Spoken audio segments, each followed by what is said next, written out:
नमस्कार श्रोते हो. आज आपण श्रवण करणार आहोत संपूर्ण श्री शिवलीलामृत कथासार. या शिवलीलामृत कथा श्रवण केल्याने पापाचे क्षालन होते, आयुष्य, आरोग्य, त्याचप्रमाणे ऐश्वर्य व ज्ञान विवेकाची प्राप्ती होते. हे श्रवण केल्याने दारिद्र्य, दुःख, भय नष्ट होते. अध्याय पहिला. दाशार्य आणि कलावती. प्राचीन काळी नैनिषारण्यातील यज्ञसत्रात शौनकादिकांच्या विनंतीवरून महामुनी सूत त्यांना शिवमहात्म्य सांगू लागले. ते म्हणाले, सज्जन हो, शिवचरित्र अत्यंत अद्भुत आहे. त्याचे श्रद्धेने श्रवण केल्याने सर्व पापांचा नाश होऊन आयुरारोग्य, संतती व संपत्ती प्राप्त होते. सर्व तीर्थे, व्रते व महायज्ञाचे फल प्राप्त होते.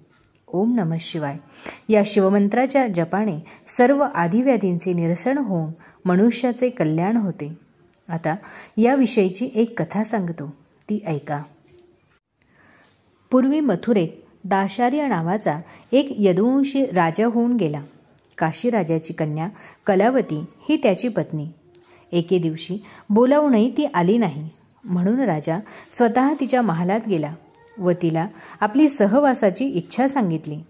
तेव्हा ती म्हणाली, नाथ, सध्या मी शिवोपासनेत करीत असून व्रतस्थ आहे, तरी मला क्षमा करा. पण कामातुर राजाने तिचे न ऐकता तिला आपल्या मिठीत घेतले. तेव्हा त्याचे अंग अक्षरशः होरपळले.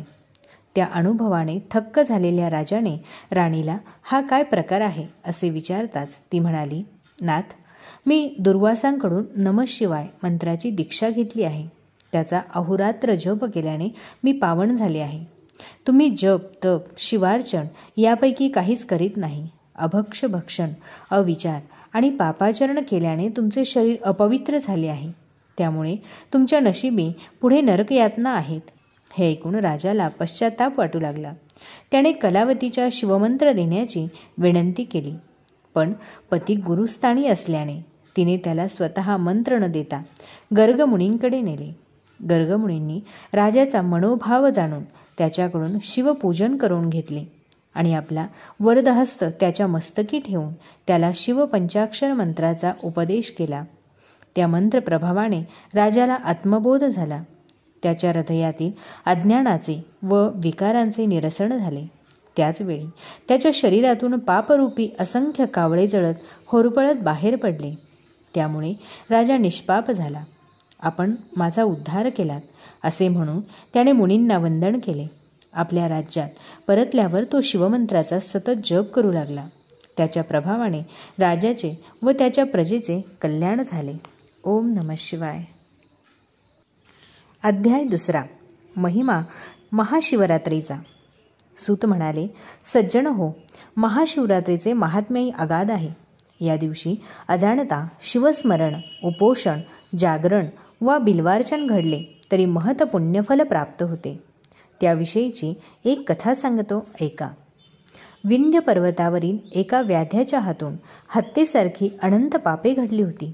एकदा महाशिवरात्री दिनी तो शिकारीसाठी निघाला असताना मार्गामध्ये शृंगारलेले शिवालय व तेथील भाविकांची गर्दी पाहून तो थांबला. तेथील शिवपूजेचा सोहळा त्याने पाहिला आणि लोकांच्या मूर्खपणाला हसत शिव शिव हर हर असे थट्टेने म्हणत जंगलात प्रवेशला. त्या दिवशी त्याला शिकार मिळाली नाही. उपवासही घडला. सायंकाळी तो एका सरोवराच्या काठावरील बिल्व वृक्षावर चढून सावजाची वाट पाहू लागला. वेळ जाण्यासाठी शिवनाम घेत एक एक बिल्वपत्र खुडून खाली टाकू लागला.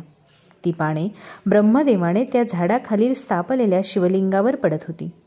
अशा प्रकारे त्याच्याकडून नकळत उपोषण, जागरण, नामस्मरण व शिवार्चन घडून तो पापमुक्त झाला. त्या रात्री प्रथम प्रहरास एक हरिणी तेथे पाणी पिण्यास आली. तिला पाहून व्याध्याने बाण रोखला. ते पाहून हरिणी म्हणाली, कृपा करून मला मारू नकोस. मी गर्भवती आहे. बाळांना जन्म देऊन उद्या सकाळी परत येण्याचे मी तुला वचन देते. तिचे मनुष्यवाणीतील बोलणे ऐकून व्याध्याला नवल वाटले. त्याने तिला तिची पूर्वकथा विचारली असता ती म्हणाली, मी रंभा नामक अप्सरा असून हिरण्य नावाच्या दैत्याशी रममाण झाले. शंकराचे भजन पूजन विसरले म्हणून शिवपाशाने मी माझ्या 2 सख्या व तो दैत्य या सर्वांना मृगजन्म मिळाला आहे. 12 वर्षांनी मी पुन्हा स्वर्गात जाईन.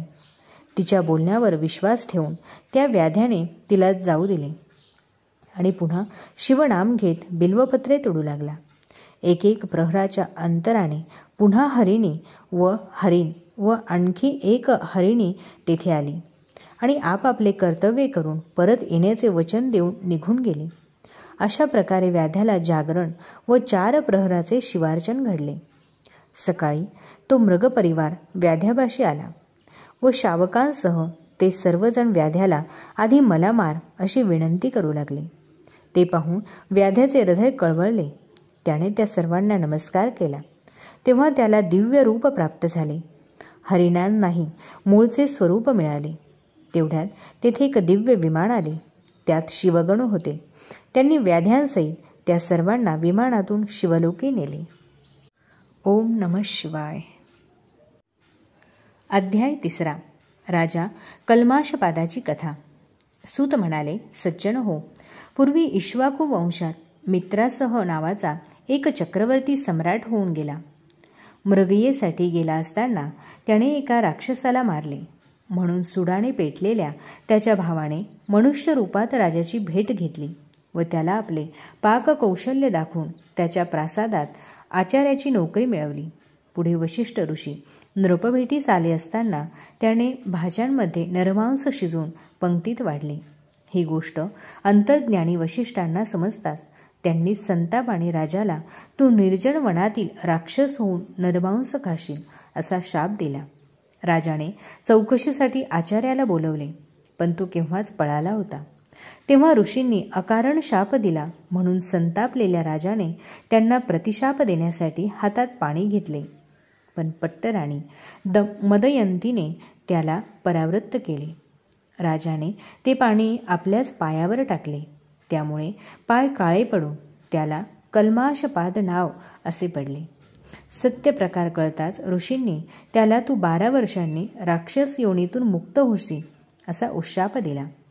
ऋषी शापाने राक्षस झालेला कल्माषपाद भुकेने कासावीस होऊन भटकत असता त्याने एका ब्राह्मणास खाऊन टाकले. म्हणून त्या ब्राह्मणाच्या पत्नीने त्याला तू शापमुक्त होऊन घरी जाशील तेव्हा पत्नीशी रममाण होताच मरण पावशील असा शाप दिला. त्यानंतर ती सती गेली. शापमुक्त होऊन राजा घरी परतला. तेव्हा त्याने ही गोष्ट आपल्या स्त्रियांना सांगितली. त्यामुळे त्यांना खूप दुःख झाले. या सर्व घटनांची बेचैन झालेल्या राजाने ग्रहत्याग करून वनगमन केले. पुढे गौतमांची भेट झाल्यावर त्यांना स्वतःचे दुःख सांगून यातून सुटका होण्यासाठी काही मार्गदर्शन करावे अशी विनंती केली. तेव्हा गौतम ऋषींनी त्याला श्री क्षेत्र गोकर्ण महाबळेश्वराची पावन कथा सांगितली. त्या क्षेत्राचे महात्म्य विशद करत असताना एक अत्यंत पापिनी श्री गोकर्ण क्षेत्री कशी आली, तिला शिवरात्रीस उपोषण, जागरण व पूजन कसे घडले आणि त्याच्या पुण्यप्रभावाने ती यमलोकी न जाता शिवलोकी कशी गेली त्याविषयीची समग्र हकीकत सांगितली.